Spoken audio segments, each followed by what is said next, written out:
Hello. Guess what I'm going to talk about today? It is the day after the grand jury decision in the Ferguson case, and I wanted to take this opportunity to discuss something that I've been planning to discuss for a while, but I'm not going to comment on the grand jury case specifically, because those who know me already know how I feel about it, and those who don't can probably guess. But like I said, I do want to take the opportunity that the grand jury decision provides, which is to talk about the real tangible goals behind talking about race, and specifically behind me filming these videos where I talk about race.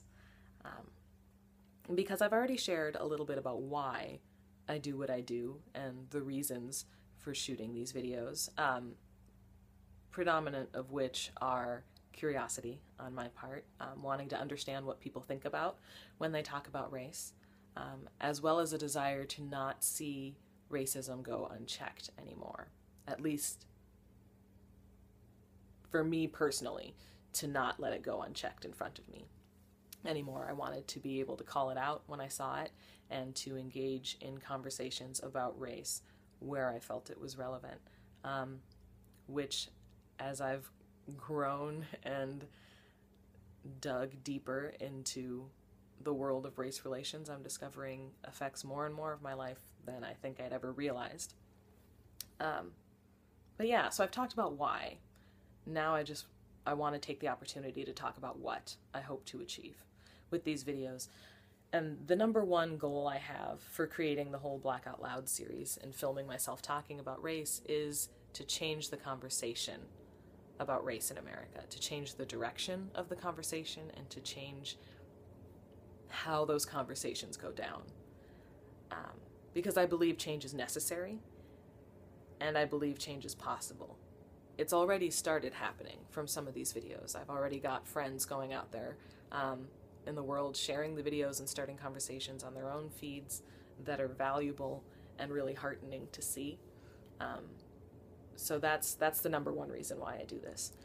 Specifically, some of the specific changes that I want to see are for us to go from an us versus them mentality to an all of us working together. Because I believe racism affects all of us. And I think that it's only with all of us talking about it that any change is really going to happen. Another specific change that I would like to see made in the conversation about race is to go from that's what happens when you break the law to we all have rights and responsibilities as part of the system that makes up this country. There are a lot of people jumping on the rights train right now. The right to self-defense, the right to walk down the street while black and not get shot. A lot of people jumping on the rights train. But it's important to acknowledge that we also have responsibilities that pair with these rights, and that no one person is infallible, essentially. And that the system itself is not infallible either. We have a system that fails periodically. And it's important to acknowledge that. I think so often people get caught up in either you trust the system wholeheartedly or you're a traitor. And I think that there's a middle ground. I think there's a whole conversation to be had within the context of the sentence, it's not that simple.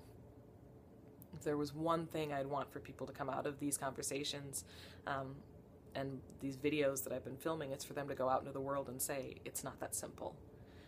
Because it isn't. There's so much at play here. Which leads to the third big change, specific change, that I'd like to see within the conversation about race.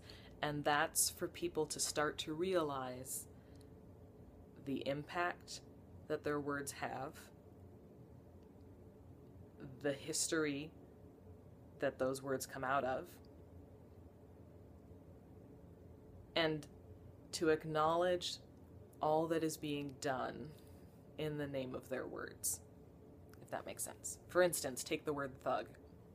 I've referenced it before as sort of like the new N-word, that people have just sort of repackaged it. Since they can't say the N-word anymore, we're going to say something else. But it's going to essentially mean the same thing. Thug is that new word. And if you're somebody who uses it and doesn't think that it's a problem, look at how the KKK is mobilizing right now. And look at the fact that they're using that word. They're drawing from this pool of reasonable people and saying, come to us, we can help solve the problem of these thugs trying to ruin our America. And look at all of that history and all that's been done in the name of the KKK. I don't think any of the people that I know or the people who watch these videos want any of that to be done in their names. I don't think that Mike Brown would want any of the violence that's been done in his name to continue. I know his family doesn't.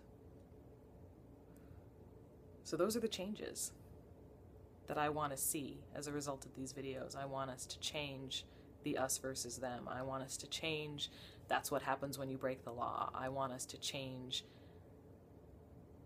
how we think about the words that we use to describe people. I want to see a change in how we talk about race in America, because I believe we need it, and I believe we deserve it. It's time.